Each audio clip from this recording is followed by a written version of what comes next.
a alguien que se encuentra precisamente en Michoacán.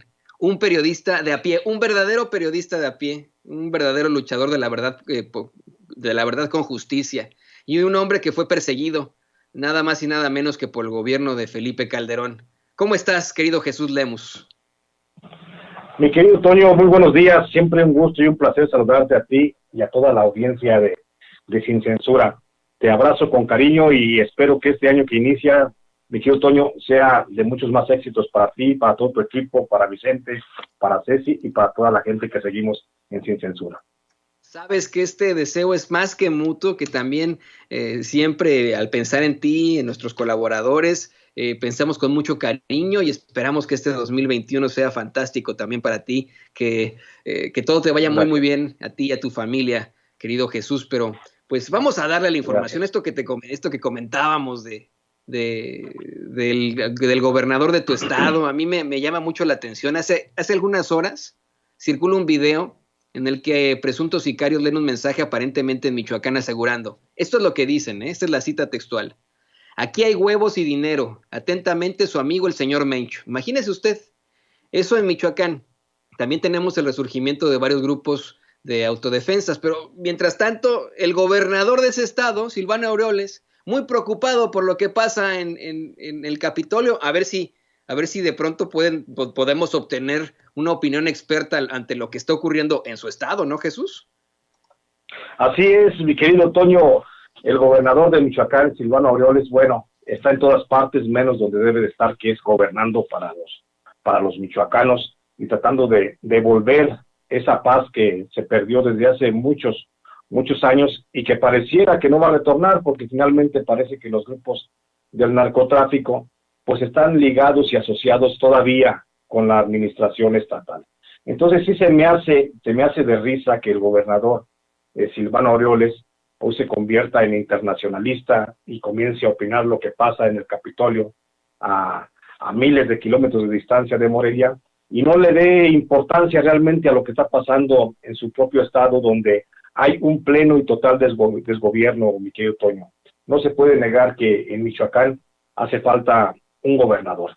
Y desde hace muchos, muchos años, muchos sexenios, diría yo, no se ha tenido un gobernador en el estado de Michoacán. Y se puede ver simplemente, como tú ya lo referías, se puede ver por el hecho de el brote continuo de la violencia que sigue en el estado, pero que no se maneja en los medios de comunicación, porque los principales medios de comunicación en el estado de en el estado de Michoacán, los que circulan principalmente en la capital de Morelia, pues son medios que están pagados y a modo del gobierno, por eso no se conoce la realidad que sucede, pero en Michoacán hay un desgobierno increíble, una desesperanza de la gente que ya no haya la puerta, porque la violencia está en todos lados, desde la capital hasta la zona de Tierra Caliente, hasta la zona de la costa, el oriente, la zona del Valle de Zamora, en el Bajío de la Piedad, Michoacán, o sea, en todas partes del estado, para donde voltees, hay desgobierno, mientras nuestro gobernador, bueno, sigue enamorado de la luna y sigue pensando en las mieles del poder y sigue hablando de cosas que no son trascendentes para los michoacanos. Y por eso debería de poner mejor atención en lo que está pasando en Michoacán con los 42 grupos de criminales que hay y los 37 grupos de autodefensas que están tratando de defenderse de la delincuencia organizada y que han hecho de este estado pues una rebatinga completa y un lugar donde prácticamente es imposible vivir, mi querido Toño. Y déjame preguntarte esto, tu opinión, o más bien información, porque sé que tú estás muy, muy al pendiente de esto. ¿Qué nos puedes decir de este grupo de autodefensas liderado por mujeres? ¿Cómo está la cosa? ¿Qué es lo que está pasando? ¿Por qué resurgen las autodefensas? Cuéntanos, Jesús. Bueno, finalmente en Michoacán los grupos de autodefensa han resurgido por dos razones. La primera es la embestida que el grupo del cártel, más bien el cártel Jalisco Nueva Generación, está haciendo al asociarse con algunos pequeños cárteles de la zona para comenzar a invadir el estado de Michoacán. De hecho, el estado de Michoacán en su totalidad ya está controlado por el cártel Jalisco Nueva Generación y aún hay algún repliegue de los cárteles, los caballeros templarios, la familia michoacana o la nueva familia michoacana, los que están pues tratando de controlar sus propios territorios. Eso es la causa principal de la violencia. Y esto es lo que ha obligado a que surjan de nueva cuenta los grupos de autodefensa, esta vez encabezados ahora por mujeres que finalmente han decidido tomar el control de la seguridad de sus localidades. ¿Y sabes por qué lo hacen las mujeres, mi querido Toño? Simplemente porque los hombres ya se están acabando en Michoacán. Los están matando, los están desapareciendo, están simplemente siendo desplazados de la entidad. Y entonces hay poblaciones completas de mujeres, las que ahora son ellas las que valientemente tienen que tomar las armas y defenderse de la invasora presencia del crimen organizado que se sigue dando. Y esto ante la mirada desviada hacia otro lado del gobernador Silvano Aureoles, y por supuesto, porque no ha permitido tampoco la entrada de una estrategia plena de combate a la delincuencia de las fuerzas federales. Silvano Aureoles sigue necio en la posibilidad de que se combata con los recursos del Estado la violencia que está floreciendo en la entidad. Ese es el principal punto por el que han resurgido los grupos de autodefensa, y ahora es más notoria la participación de las mujeres pues en esta alzada, en esta revuelta social, donde sin duda alguna pues vamos a seguir teniendo muchas muertes, lamentablemente.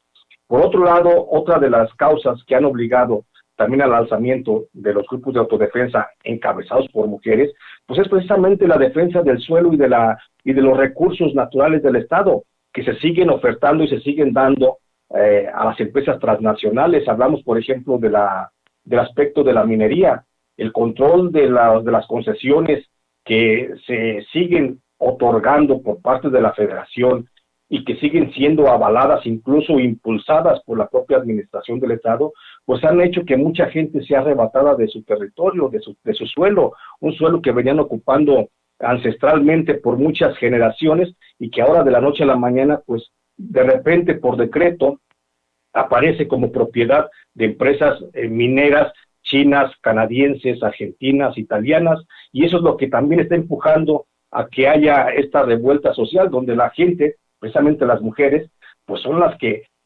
tienen su pedacito de tierra, su parcela para sembrar, y ahora quieren convertirlas en zonas mineras. Esa es la otra parte de la situación por la que en Michoacán se está nuevamente gestando una ola de violencia aún más mayor de la que podríamos recordar en las administraciones pasadas, o por lo menos en los últimos 2 sexenios del gobierno federal. Y es un pronóstico muy desalentador, mi querido Toño, lo que se espera para Michoacán. Ojalá que el gobierno federal ponga cartas en el asunto, ojalá que pronto pase esta administración de Silvano Aureoles y que pronto llegue pues un nuevo gobierno al estado de Michoacán que tenga por lo menos la intención de solucionar los problemas de seguridad de toda la población. Es exactamente lo que te iba a preguntar, y le voy a pedir a don David que nos grabe, porque vamos, nos has planteado desde temprano que un riesgo que no se ha calculado en la campaña de vacunación contra el coronavirus y con el que tendrá que lidiar ese gobierno federal es la vacunación en pues en estas zonas de influencia de los cárteles de las drogas, ¿no? De estos focos rojos donde el control del narco es inimaginado. Sí, es correcto, mi querido Otoño, es algo que no se había calculado, porque sin duda es loable la labor del gobierno federal en el esfuerzo para dotar de vacuna contra el COVID a toda la población mexicana. Solo que hay un riesgo que no se había calculado y que ya ha sido alertado por la Interpol a nivel internacional. El día de ayer, la Interpol alertó a todos los países del mundo sobre los riesgos que existe sobre los programas de vacunación contra el COVID por la presencia de las redes delincuenciales del crimen organizado. La Interpol advirtió que existen redes criminales en por lo menos 194 países del mundo que podrían tratar de apropiarse de las vacunas físicamente o suplantar los programas de vacunación de manera digital. En México, por supuesto que esto es una posibilidad. El fenómeno ya se comenzó a registrar en el ámbito digital, en donde han aparecido diversas páginas de Internet que suplantan la personalidad de algunas farmacéuticas, y detrás de estas páginas que ofrecen en venta la vacuna hay grupos de crimen organizado que están viendo la posibilidad del fraude. El caso más claro, el tío Toño, es el de la página apócrifa www.pfizermx.com, en el cual está publicado un número telefónico para hacer pedidos de venta al público de la vacuna. página que ha sido desconocida por la farmacéutica Pfizer, por lo que se recomienda a la población no hacer ningún tipo de negociación, pues además de que la vacuna no está a la venta del público, se corre no solo el riesgo de un fraude económico, sino de una afectación a la salud. Déjame decirte, Toño, amable auditorio, que la posibilidad de interferencia del crimen organizado en México sobre el programa de vacunación contra COVID es muy real, no solo a través de fraudes o desde la red de Internet, sino físicamente, pues en nuestro país hay por lo menos 190 regiones consideradas como focos rojos donde los grupos del crimen organizado mantienen presencia plena. Son 190 regiones en todo el territorio nacional en donde tienen presencia predominante los grupos criminales dependientes de los 13 cárteles de las drogas que operan a nivel nacional, los que sin lugar a dudas tratarán de hacerse de la vacuna para comercializarlas por su cuenta o por lo menos aplicar cobros de piso a los trabajadores de la salud que lleven a cabo el programa de vacunación cuando se masifique la estrategia de combate a la pandemia. Hasta el momento, las posibles intenciones de los grupos del crimen organizado de apropiarse de las vacunas no se han hecho evidentes. Esto porque los primeros ensayos de vacunación se están llevando a cabo en zonas militares bajo el resguardo de los elementos del ejército. Pero sin duda, una vez que la vacunación se masifique y comience a extenderse a todos los rincones del país, es cuando podrían surgir este tipo de incidentes, pues la vacunación a la población de las zonas remotas, fuera de los grandes centros urbanos, estará a cargo solo del personal del sector salud, apoyado posiblemente solo por policías locales, los que claramente no tienen la fuerza de combate para encarar al crimen organizado. Entre las zonas que puede tener el crimen organizado para apropiarse de algunas dosis de vacunas, más allá de la oportunidad económica que les representa la extorsión a través del cobro de piso a los trabajadores del sector salud, a los gobiernos locales, incluso a las propias farmacéuticas, se encuentra el control de la vacuna para aplicarla entre sus propios miembros o para distribuirla por su propia cuenta como parte de sus acciones de presencia social. Hay que recordar, Toño, que el crimen organizado, principalmente las células que operan bajo los cobijos de los cárteles de Sinaloa, Jalisco Nueva Generación, los Zetas, los Caballeros Templarios, la familia michoacana o del Golfo, tienen como prioridad la creación de una base social de apoyo. Eso ya lo hemos visto en la entrega de despensas y víveres, incluso juguetes, en algunas regiones y momentos de desastres naturales, donde los grupos del crimen organizado han hecho presencia tratando de mostrar una cara amable de la criminalidad. Lo mismo podría suceder con las vacunas contra la COVID. Las regiones en donde se podría presentar el posible fenómeno de la aportación de vacunas por parte del crimen organizado son 190 zonas, insisto, pero esto podría ocurrir principalmente en las regiones de La Paz, en Baja California Sur, en Tijuana, Baja California, en Culiacán y la zona serrana de Sinaloa, en Ciudad Obregón, Cajeme y Cananea, en Sonora, en la zona urbana de Durango y la zona serrana de esta entidad, en Ciudad Juárez, en Guadalupe y Calvo, y en la zona de la Sierra de Chihuahua, en Saltillo, la zona de La Laguna y la zona carbonífera de Coahuila. También en la región norte del estado de Nuevo León, incluyendo la zona urbana de Monterrey, en las regiones de Ciudad Victoria, Matamoros y Tampico en Tamaulipas, en las zonas urbanas de San Luis y las áreas conurbadas de Matehuala y Ciudad Valles en San Luis Potosí, en Fresnillo y la capital del estado Zacatecas, en Rincón de Romos y Calvillo en Aguascalientes. Igualmente, este fenómeno puede suceder en las zonas de Tepic y Compostela en Nayarit, en la zona urbana de Guadalajara, Puerto Vallarta y la región de Autlán, en Jalisco, en la zona de Pénjamo, Abasolo, Valle de Santiago, Irapuato y Yuriria en Guanajuato, en San Juan del Río y Ezequiel Montes en Querétaro, en Apaxingán y Huetamo y la zona de Zamora en Michoacán, en la zona de Cojutla y Zacatepec en Morelos, en Teciutlán, Cuetzalan, Chignahuapan y Tehuacán en Puebla. También a causa de la invasora presencia que manifiesta el crimen organizado, se pueden considerar focos rojos para la vacuna contra el COVID, las regiones de la montaña y la costa chica del estado de Guerrero, la región de los Tuxtlas, Poza Rica, Papantla y Coatzacoalcos en Veracruz, la región de la Sierra Alta, Cuchitán y Salina Cruz en Oaxaca, la región de Tapachula y Comitán en Chiapas, así como Villahermosa, Paraíso y Comacalco en Tabasco.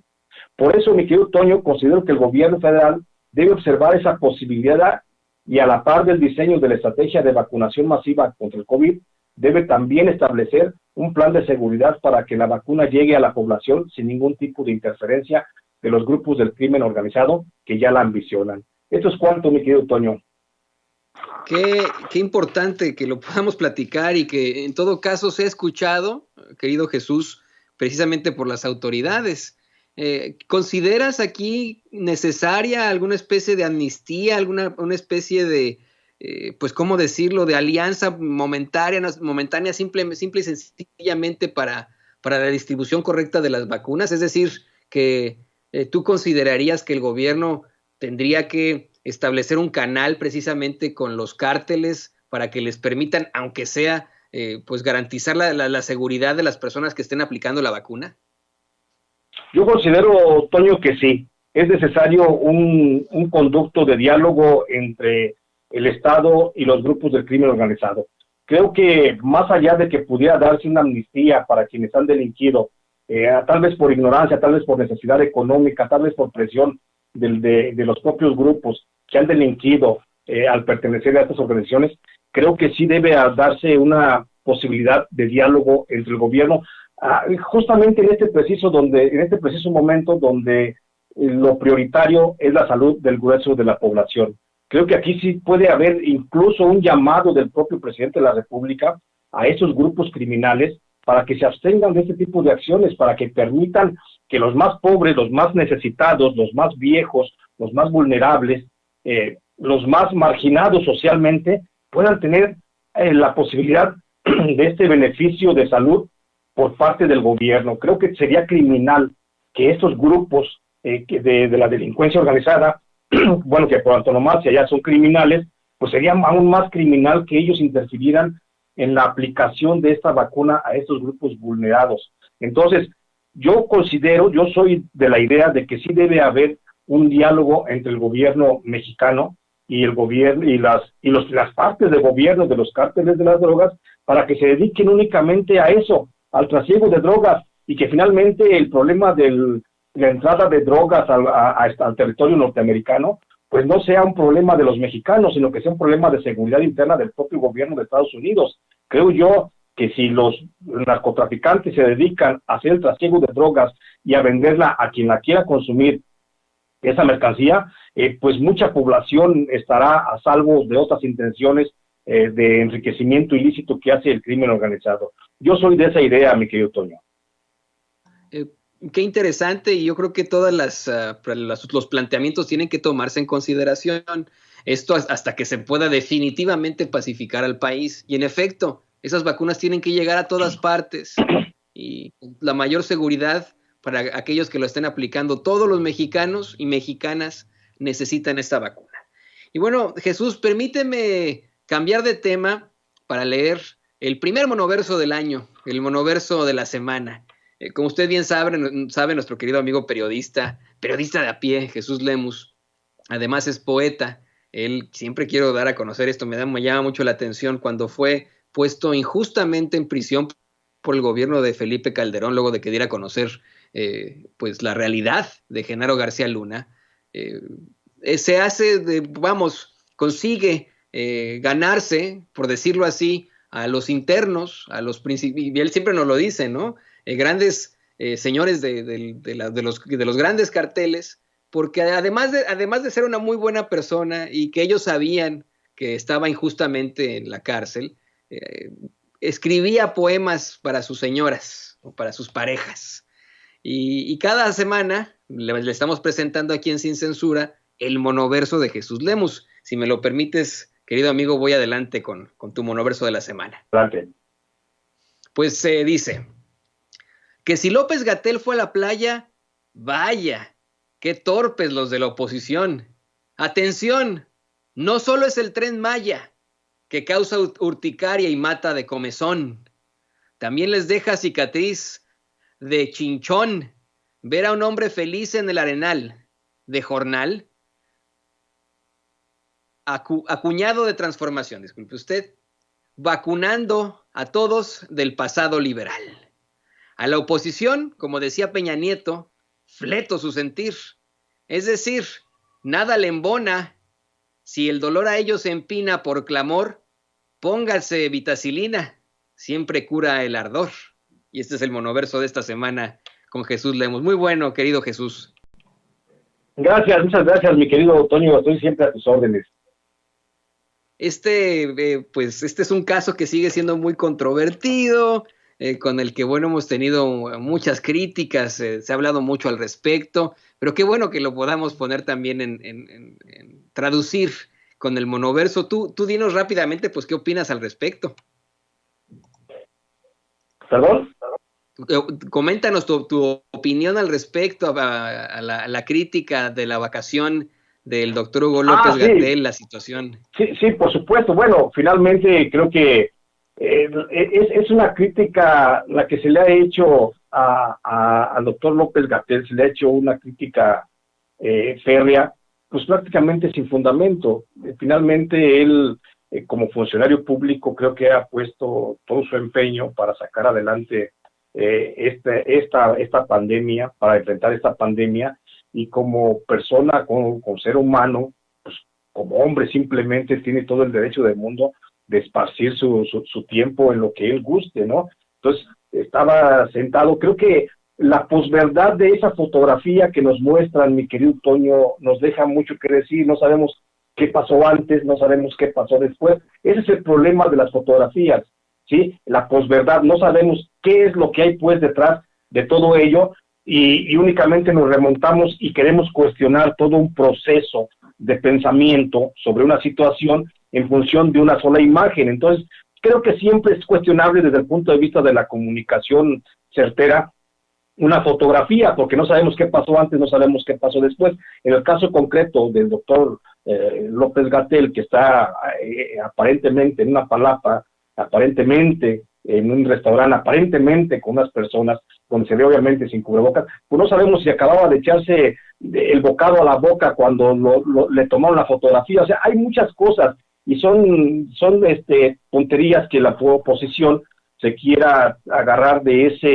ese punto para querer desacreditar todo un trabajo, todo un esfuerzo que hace el gobierno federal para sacar a los mexicanos de esta pandemia. Por eso el monoverso, ¿no? Y por eso esa frase contundente de la vitacilina que mata todo el ardor, pues de esta gente, de esta oposición, que pues ya no puede tolerar nada que venga del presidente López Obrador, mi querido Toño. Así es, y cualquier cosa que pase, cualquier cosa que sea, uno no puede ni siquiera emitir una crítica constructiva, porque se va a tomar a que es parte de esa oposición, porque ellos sí, cualquier cosa que suceda, pues es para el golpeteo. Querido Jesús Lemus, ¿qué te parece que nos... Dime. ¿Perdón? No, se cortó todo lo último. Te iba a decir que pues por favor compártenos tus redes sociales, cómo va tu libro, dónde lo puede adquirir la gente, cómo se pueden poner en contacto contigo, si tienes ya un canal para que te vean aquí y allá. Cuéntanos, Jesús. Gracias, claro que sí, mi querido Toño. Pues el libro licenciado, el más reciente que saqué al mercado, pues va causando pues mucho escosor, está siendo leído muy ampliamente y con muy buenas críticas por parte de los lectores. Se puede encontrar el libro en cualquier librería del país, está en todas las librerías del país, para no mencionar ninguna, y a través de todas sus plataformas digitales se puede obtener. HarperCollins le ha dado una tremenda difusión al libro licenciado, donde se aborda el tema de Genaro García Luna, de Felipe Calderón y su relación con el narcotráfico, y es un tema pues que sigue muy en boga, aunque a veces se nos olvida un poquito a los medios de comunicación, a los periodistas, seguirle la pista al tema, pero sigue en boga el tema, está siendo bien aceptado el libro. Y bueno, a mí me encuentran para cualquier situación, para cualquier comentario, me encuentran en mis redes sociales, que es en Facebook, pues estoy como Jesús Lemus Barajas, y estoy en Twitter como @Lemus Barajas. También me encuentran en publicaciones del bisemanario Ángel Metropolitano de la Ciudad de México, y en Los Ángeles Times, por supuesto, donde también estoy colaborando. Ahí estoy a sus órdenes, mi querido Toño. Pues busquemos siempre a Jesús Lemus. Es siempre un placer platicar contigo. Usted lo sabe perfectamente, Jesús es un gran periodista de a pie. Él enfrentó, pues vamos, una persecución absoluta por parte del gobierno de Felipe Calderón. Lo pusieron en la cárcel injustamente. Después todo se clarificó, pero esa es la realidad de nuestro amigo, nuestro colega Jesús Lemus. Y pues muchísimas gracias una vez más. Feliz año nuevo, Jesús. Que sea un año fantástico, de mucha información, de mucho espíritu crítico. Gracias, mi querido Toño. Un abrazo para ti, para toda nuestra audiencia, para nuestro querido Vicente Serrano, que nos escucha desde alguna parte del mundo, para Ceci, por supuesto, para todos los que hacen posible este espacio. Y aquí nos vemos el próximo jueves, mi querido Toño. Aquí estaremos con mucho gusto para